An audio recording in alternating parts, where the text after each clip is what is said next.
Hilton brings you new ways to stay, with experiences that let you capture the glory days. Introducing the Graduate Hotels. Each inspired by local college towns, these stays are always original and never boring. Get in touch with traditions all across the country and enjoy a stay that's a class above the rest.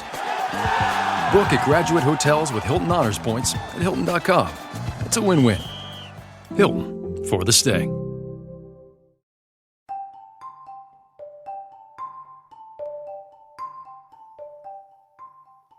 I'm Dr. Sky, and welcome to the Dr. Sky Experience, exclusively here at Talk Radio 77 WABC from New York City and around the world, as we continue to inform you about great events from the realms of astronomy, space, aviation, and weather, and so much more, with additional interviews about American exceptionalism and talking about America and truth, justice, and the American way. Welcome to our Sky Update number 5 as we move officially into the second week of November 2022. And on most people's minds right now is the upcoming total lunar eclipse that'll take place on Election Day during the pre-dawn hours. If you're looking for this particular eclipse in the Eastern Standard Time Zone, and remember, we turn our clocks back at 2 a.m. on the 6th on Sunday, so now a whole new set of times, and here they are for the eclipse. With clear skies, the partial phases of the eclipse in Eastern Standard Time begin at 4:09 a.m.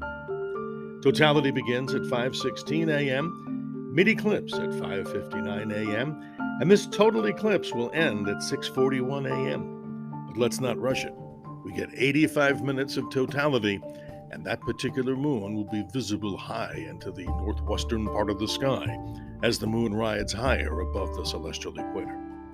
If you miss this particular event, we will have another total lunar eclipse on March the 14th of 2025. But what makes this eclipse so unique? The fact that we have never had in American history on Election Day a total lunar eclipse. But if you follow the different cycles of how eclipses repeat, the next eclipse, looking into the almanac, that will occur on November the 8th, a total lunar eclipse, will take place on November the 8th of the year 2394. That's some 372 years into the future or thereabout. As we look into our skies, remember this is fireball season, as mentioned last week in our previous Sky Update. What does that mean? The Earth is going through the debris field of a comet known as Comet Encke. It's possible to see some extremely bright fireballs, but patience is a virtue. You may see a few, you may see none, and in Dr. Sky's opinion, it's something to take a look at.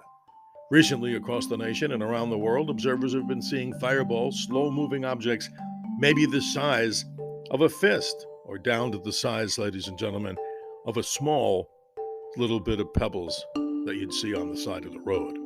Something very interesting indeed to talk about here on the Dr. Sky Experience.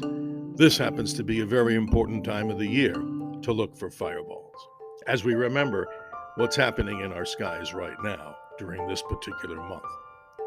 Also, we remind each and every one to take a look, ladies and gentlemen, at the great planets that are in our skies right now.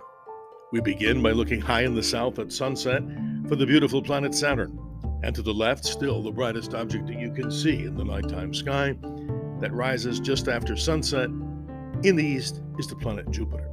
And then continuing to look to the left, right around 10 p.m., the red god of war, the planet Mars, continues to shine.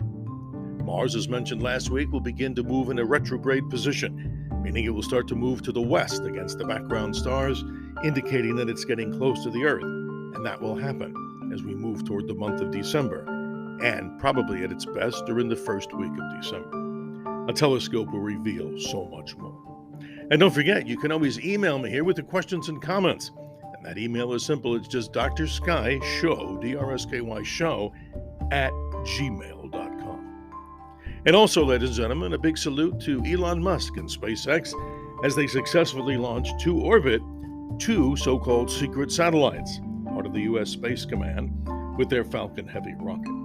This particular rocket, with some 5.5 million pounds of thrust, did its job well, and future dependence on the particular rocket we're talking about, the Falcon Heavy, is definitely on the drawing boards. They'll have other big missions and many secret spacecraft. An update on Artemis 1, NASA's moon rocket, could launch as early as November the 12th or the 14th, with dates that continue throughout November and December if those mission dates get scrubbed by weather or technical or malfunctions on the spacecraft. As of right now, it appears that the rocket itself is being moved out of the vehicle assembly building and slowly moved to the launch pad in anticipation for this launch. If launched successfully, which we hope and pray it will, it generates some 8.5 million pounds of thrust or thereabouts. Some say as minimal as 8.2 million pounds of thrust, but still very important as we move towards space. If you have any questions or comments, it's drsky@gmail.com. Dr. Sky reminds each and every one of you to always remember to keep your eyes to the skies, as I'm your navigator on the highway to the heavens. Clear skies and good health.